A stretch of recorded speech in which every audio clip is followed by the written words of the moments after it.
ఇప్పుడు election notification వచ్చిన దగ్గర నుంచి ఈ 10 రోజులలో ఈనాడు పత్రిక ఏం చేసింది, ప్రజల్ని ఎట్లా డైవర్ట్ చేసింది, ఆంధ్రజ్యోతి ఎట్లా డైవర్ట్ చేసింది, వెలుగు ఎట్లా డైవర్ట్ చేసింది, ఈ లెక్కలన్నింటినీ మళ్ళీ మీ ముందు పెడతా ఉన్నా. ఇక చూడండి, దయచేసి లైవ్ చూస్తున్నటువంటి మిత్రులారా ఇది షేర్ చేయండి. అసలు ఇక్కడ ఉన్న డబ్బే ఎత్తుకొని పోతావురంటే అందులో ఈ చిన్న అంశాలు మీరు దయచేసి ఆలోచన కాదు. ఒక్కసారి ఈ ప్రభుత్వం మెడలు వంచితే, ఈ ప్రభుత్వం దిగిపోతే, బీసీల ప్రభుత్వం వస్తే ఈ సమస్యలన్నీ పోతాయి. ఇక్కడ చూడండి, ఈ 10 రోజులైందిగా, ఫిబ్రవరి 1 నుంచి మీకేమో ప్రతిరోజు సుదర్శన్ చెప్పేటోడు కదా ఏమని, ఈరోజు పత్రిక రాశి ఫలాలు ఎట్లున్నాయి, పత్రికలకు ఏం రాసినాయి అనేది. 10 రోజుల పత్రిక, 10 రోజుల్లో ఈనాడు పత్రిక ఏం రాసింది, ఆంధ్రజ్యోతి ఏం రాసింది, ప్రజల్ని మిస్గైడ్ చేసిందా, ఏం చేసింది, ఈ ఎన్నికల సమయంలో ఈ పత్రికల పాత్ర ఎట్లా ఉందనేది మీ ముందు తీసుకొస్తున్నాను. ఇది ఈనాడు దినపత్రిక. ఈనాడు దినపత్రికను చూసుకుంటే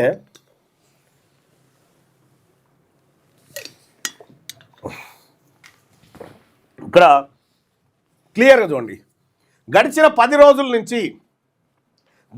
10 రోజుల పత్రికల ఆధారంగా మొదటి పేజీలు, రాష్ట్ర వార్తలు, రాజకీయ వ్యాఖ్యలు, హెడ్లైన్ టోను, ఫోటో ప్లేస్మెంట్ అన్నిటిని కలిపి ఒక మీడియా బయాస్ విశ్లేషణ. మొత్తం ఈ 10 రోజులు ఈనాడు పేపర్లు ఏవైతే ఉన్నాయో ఈనాడు పేపర్లన్నింటినీ ChatGPT విశ్లేషణ చేసింది. ఈ 10 రోజులు ప్రజల్ని ఎట్లా డైవర్ట్ చేసింది, ఏ పార్టీ కొమ్ము కాసింది, ఏ పార్టీ దిక్కు వార్తలు ఫేవర్ చేసింది, ఎవరిని ఇబ్బంది పెట్టింది అనేది లెక్క మొత్తం అంచనా. ఇగో ఆధారం ఏంటంటే 1వ తారీఖు నుంచి 10 ఫిబ్రవరి వరకు 2026 మధ్య ప్రచురిత ఈనాడు ఏమేమి తీసుకున్నాం ఇందులో, 1వ తారీఖు నుంచి 10వ తారీఖు దాకా అంటే ఇవాళ దాకా ఈనాడు దినపత్రికలో వచ్చినటువంటి అన్ని వార్తలు, అన్ని పేపర్లను తీసుకుంటే కొన్ని అడిగినాం. ఒకటి ఏంది, ఏ పార్టీకి కొమ్ము కాసింది ఈనాడు దినపత్రిక ఈ 10 రోజులంటే సూటిగా చెప్పాలంటే కాంగ్రెస్ పార్టీకి కొమ్ము కాసింది. ఇక్కడ ChatGPT చెప్తా ఉంది. ప్రభుత్వ కార్యక్రమాలు, సీఎం మంత్రుల ప్రకటనలు పాజిటివ్ ఫ్రేమ్లో చూపించిందట. మున్సిపల్ ఎన్నికల కవరేజ్లో అభివృద్ధి, సంక్షేమం, పాలన కొనసాగింపనే న్యారేటివ్. కాంగ్రెస్పై తీవ్రమైన విమర్శలు దాదాపుగా లేవు. అంటే ఈనాడు దినపత్రిక ఈ 10 రోజులు కాంగ్రెస్ పార్టీకి, రేవంత్ రెడ్డికి జోకింది. ఇక రెండో పాయింట్ ఏం అడిగినాం, మరి ఈనాడు దినపత్రిక ఓన్లీ కాంగ్రెస్ పార్టీని జోకింది, మరి బీఆర్ఎస్కు, బీజేపీకి, ఇతర పార్టీలకు ఎంత స్పేస్ ఇచ్చినాయి, ఎన్ని వార్తలు కవర్ చేసినాయి అనేది తీసుకుంటే పార్టీ బీఆర్ఎస్కు అంటే ఫస్ట్దే తీసుకుందాం, బీఆర్ఎస్కు 27% కవరేజ్ ఇచ్చింది 10 రోజులలో. 27% ఎట్లిచ్చింది, బీఆర్ఎస్ను విమర్శిస్తూ ఇచ్చింది. కాంగ్రెస్కి ఎట్లాంటిది ఇచ్చింది, 42% స్పేస్ ఇచ్చింది. అనుకూలంగా కాంగ్రెస్ పార్టీకి అనుకూలంగా. బీజేపీకి 15% ఇచ్చింది, న్యూట్రల్గా, సాఫ్ట్గా ఆయన అన్నారు, ఈయన పేర్కొన్నారు. ఇక ఇతర పార్టీలకు సంబంధించి 8 నుంచి 10% మధ్యలో ఇచ్చింది, తక్కువ ప్రాధాన్యం ఇతర పార్టీలకు. ఇక ఈనాడు దృష్టిలో కాంగ్రెస్, బీజేపీ, బీఆర్ఎస్ ఈ 3 పార్టీల దగ్గర అధికారం ఉండే కదా, వీళ్ళు మాత్రమే అడ్వర్టైజ్మెంట్లు ఇస్తారని వీళ్ళ మాటనే రాసుకొచ్చింది. ఇది ప్రత్యక్ష ప్రచారం కాదు, కానీ ప్రభుత్వానికి అనుకూల మీడియా టోన్ స్పష్టంగా కనిపిస్తుంది. ఈనాడు దినపత్రిక 10 రోజుల అనాలిసిస్ గమనిక. బీఆర్ఎస్ వార్తలు ఎక్కువగా, అప్పుడు ఇప్పుడు పోలికలతో. బీజేపీకి మున్సిపల్ స్థాయిలో లోతైన కవరేజ్ లేదు, చిన్న పార్టీల పేరు ప్రస్తావన వరకు మాత్రమే ఉంది. ఇది ఈనాడు దినపత్రికలో కొంత భాగం. ఇక ఇదే ఈనాడులో రెండో భాగం, ఇంకా కొన్ని ప్రశ్నలు ఉన్నాయి. మూడో ప్రశ్న చూసుకుందాం. ప్రజలను ఏ దిశగా తీసుకెళ్లే ప్రయత్నం చేసింది ఈ మున్సిపల్ ఎన్నికల్లో, ప్రజల్ని ఏ దిశగా తీసుకుపోవాలనుకుంది అంటే ప్రజల వైపు, ప్రజలకు ఏం చెప్పాలి, ఏ పార్టీ కోటేయమని చెప్తా ఉంది పరోక్షంగా. అంటే ఈనాడు ఈ 10 రోజుల్లో నిర్మించిన నేరేటివ్ ఏంటంటే కొత్త ప్రభుత్వం, స్థిరత్వం, మున్సిపాలిటీలో అభివృద్ధి కొనసాగింపు, ఓటరుకు అధికార పార్టీనే సేఫ్. ఓటర్కి ఏం చెప్తుందంటే కాంగ్రెసే సేఫ్ మీకు అని చెప్పే ప్రయత్నం, భావన కలిగించే ప్రయత్నం చేసిందట ఈనాడు దినపత్రిక. ఇక 4, ప్రతిపక్ష పాత్రలో ఉందా లేక ప్రజలను మిస్గైడ్ చేసిందంటే నిజాయితీగా చూస్తే బలమైన ప్రతిపక్ష పాత్రలో ఈనాడు లేదు. ప్రభుత్వ వాదనలకు ఎక్కువ ప్రాధాన్యం ఇచ్చింది. మున్సిపల్ స్థాయి సమస్యలు, డ్రైనేజీ, పన్నులు, అవుట్సోర్సింగ్ కార్మికులపైన లోతు లేదు. ఇక కాబట్టి ప్రజలను పూర్తిగా మిస్గైడ్ చేసింది అనలేం, కానీ పూర్తి నిజం చూపలేదు, పూర్తి నిజాన్ని చూపించలేదు ఈనాడు దినపత్రిక ఈ 10 రోజులలో.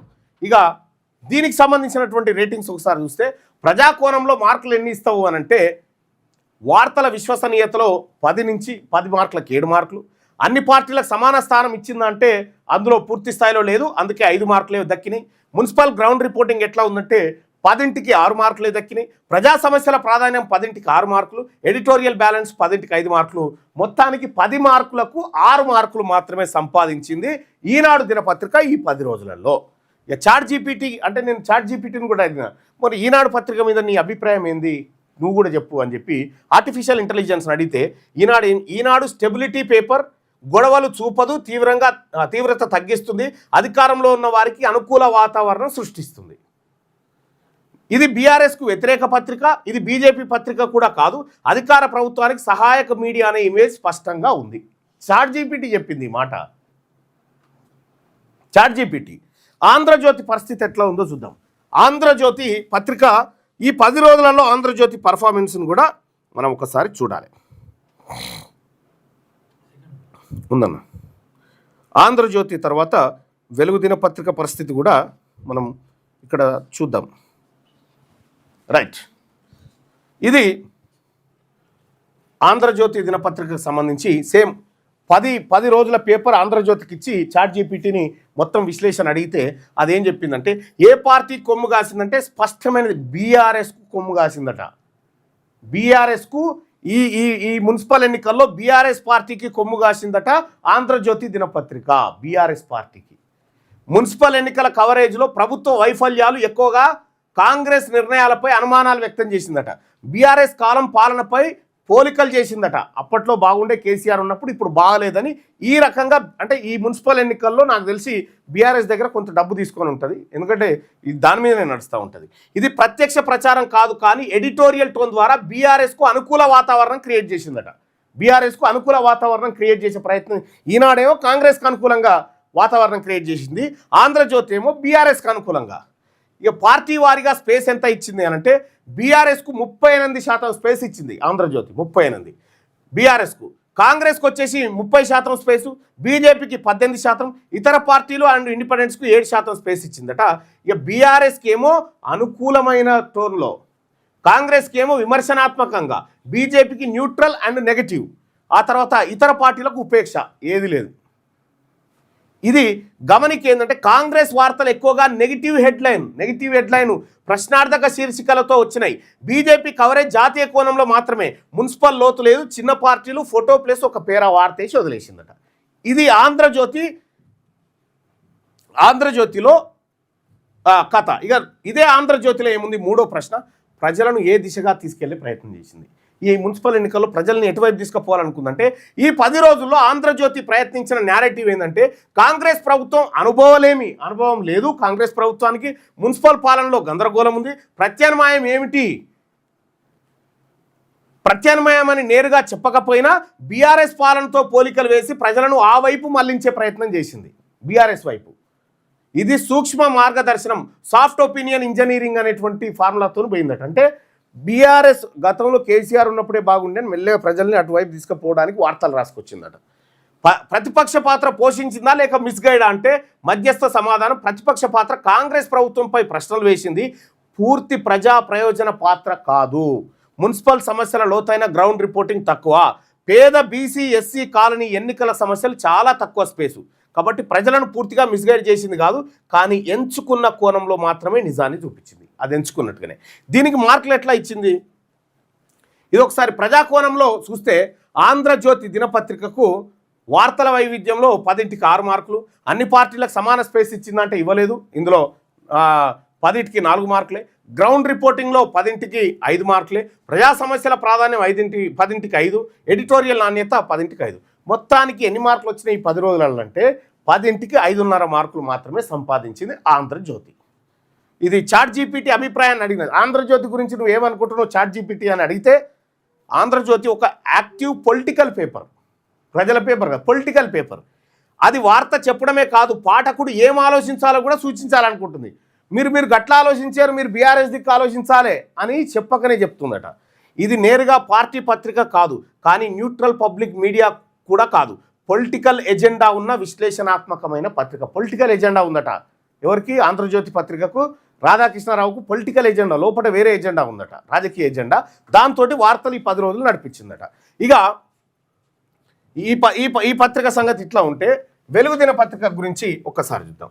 వెలుగు దినపత్రిక ఈ 10 రోజులలో ఏం చేసింది అనేది ఒకసారి చూస్తే, వెలుగు దినపత్రిక ఏది ఫిబ్రవరి 1 నుంచి 10 తారీఖు మధ్య 2025 మధ్య ప్రచురితమైన V6 వెలుగు ప్రతులు. వెలుగు V6 వెలుగు ఏ పార్టీకి కొమ్ము కాసిందని అడిగితే ఈ 10 రోజులల్లో స్పష్టమైన దిశ, ప్రతిపక్ష స్వరం, యాంటీ ఎస్టాబ్లిష్మెంట్. అంటే ఏ ఒక్క పార్టీకి ప్రచార పత్రికలా కాదు, కానీ అధికారంలో ఉన్న కాంగ్రెస్ పై ఎక్కువగా ప్రశ్నలు వేసింది. ప్రభుత్వ నిర్ణయాలపై విమర్శలు, నిర్లక్ష్య అంశాలు, మున్సిపల్ సమస్యలు, డ్రైనేజీ, రోడ్లు, పన్నులు, కార్మికులు ఎక్కువగా బీఆర్ఎస్ కవరేజ్ పోలికల రూపంలో ప్రచారం స్థాయిలో కాదు. కానీ పార్టీల వారీగా స్పేస్ ఎట్లిచ్చింది ఈ పత్రిక అంటే, బీఆర్ఎస్ పార్టీకి 30% స్పేసు, కాంగ్రెస్కు 34%, బీజేపీకి 15% స్పేస్ ఇచ్చింది. ఇక బీఆర్ఎస్కు న్యూట్రల్ అండ్ స్టాఫ్, కాంగ్రెస్ పైన విమర్శనాత్మకం, ఇతర పార్టీలు బీజేపీ ఇండిపెండెన్స్కి సంబంధించి గ్రౌండ్ ఫోకస్ చేసింది అంతే. గమనిక ఏంటంటే కాంగ్రెస్ వార్తలు ఎక్కువగా ఫెయిల్యూర్, డిమాండ్, నిర్లక్ష్యం కోణంలో, బీఆర్ఎస్కి అప్పుడు ఇప్పుడు పోలికలు కానీ ఓవర్ ప్రమోషన్ లేదు. చిన్న పార్టీలు, స్థానిక అభ్యర్థులకు ఈనాడు, ఆంధ్రజ్యోతితో పోలిస్తే ఎక్కువ స్పేస్ ఇచ్చిందట. ఇది వెలుగు దినపత్రిక మొదటి విశ్లేషణ. అయితే ఇక మూడో ప్రశ్న చూద్దాం. వెలుగు దినపత్రిక మీద వేస్తే ప్రజలను ఏ దిశగా తీసుకెళ్లే ప్రయత్నం చేసింది V6 వెలుగు ఈ 10 రోజుల్లో నిర్మించిన నేరేటివ్ ఏంటంటే, పార్టీ ఎవరిదైనా సరే మున్సిపాలిటీలో పని జరగడం లేదు, ప్రజల సమస్యలు పట్టించుకోవడం లేదు అనే కోణంలో తీసుకుపోయింది.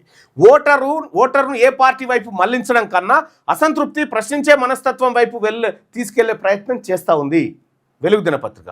ప్రతిపక్ష పాత్రలో ఉందా లేక ప్రజలను మిస్గైడ్ చేసిందా అని అడిగితే సూటిగా చెప్పాలంటే ప్రతిపక్ష పాత్ర స్పష్టంగా ఉంది V6 వెలుగుకి. గ్రౌండ్ సమస్యలు, స్థానిక గొంతులు కనిపిస్తాయి. పూర్తి పాలసీ డెప్త్ లేదు, అది టీవీ, టాబ్లెట్ స్టైల్లో పరిమితి. ఇక ప్రజలను మిస్గైడ్ చేసింది కాదు, కానీ ఎమోషనల్ యాంగిల్ ఎక్కువ, డాటా తక్కువ. ఇది వెలుగు దినపత్రికకు సంబంధించినటువంటి లెక్క. సో ఇది కాకుండా ఇంకా నేను చెప్తా ఉన్నా, పత్రికలకు యాడ్స్ తీసుకుంటున్నాయి కాబట్టి ఈ పత్రికలు ఏ పార్టీల చుట్టూ తిరుగుతూ ఉన్నాయి, ఒక్కొక్క పత్రిక ఒక్కొక్క పార్టీకి అమ్ముడు పోయి ఆ పార్టీ నేరేటివ్నే ఇవాళ మున్సిపల్ ఎన్నికల్లోకి తీసుకొచ్చినాయి. కానీ అసలైనటువంటి పేదవాడి ఎజెండా, పేదవాడికి దక్కాల్సినటువంటి సొమ్ములు దక్కట్లేదు, పేదవాడి బడ్జెట్లు దారి మల్లుతా ఉన్నాయి, పేదవాడి డబ్బును మింగుతా ఉన్నారు ఈ పార్టీ నాయకులని ఈ పత్రికలు చెప్పట్లేదు. వాస్తవానికి పత్రికలన్నీ అటర్ ఫ్లాప్ అయిపోయినాయి. కాబట్టి మనకు మిగిలింది సోషల్ మీడియా మాత్రమే.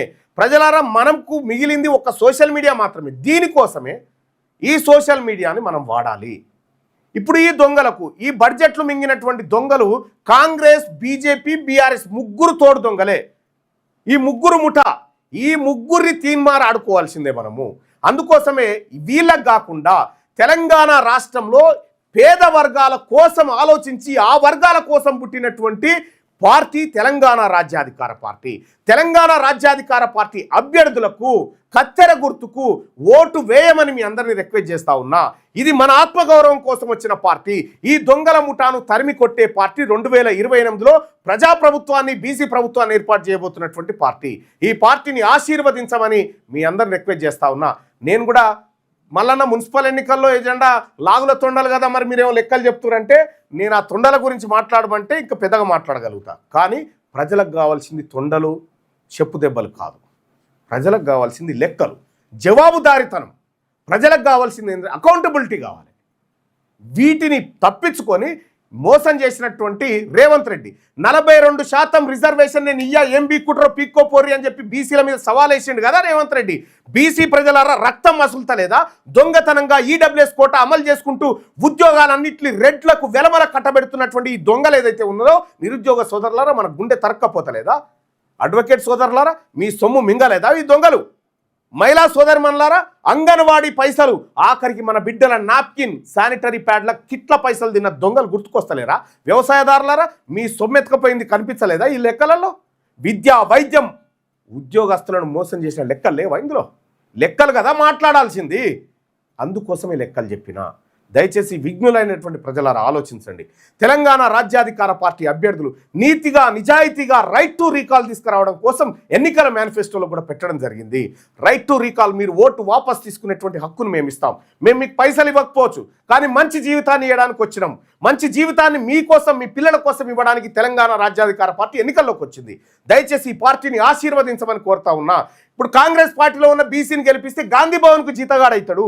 బీఆర్ఎస్లో ఉన్నటువంటి వాడిని గెలిపిస్తే కేసీఆర్ ఇంటికాడ గులాం చేయడానికి బానిస అవుతాడు.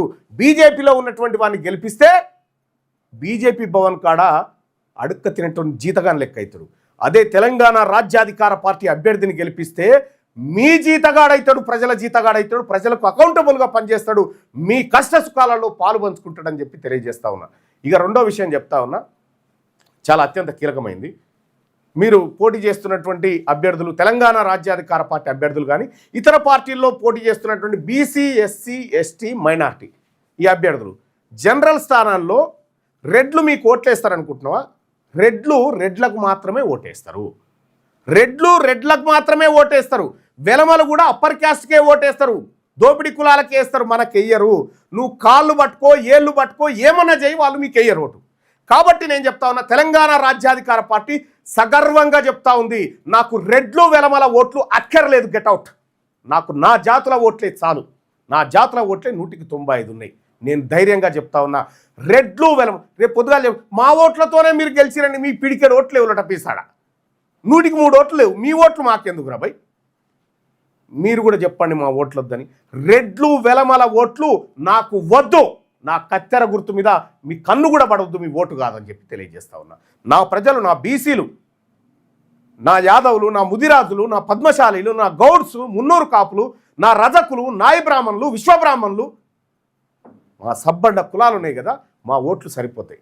మా ఎస్సీ సోదరులు, మా ఎస్టీ సోదరులు, మా మైనార్టీ సోదరుల ఓట్లే మాకు సరిపోతాయి. మీ ఓట్లు లేవు, మీ ఓట్లు మాకొద్దు, గెట్అవుట్.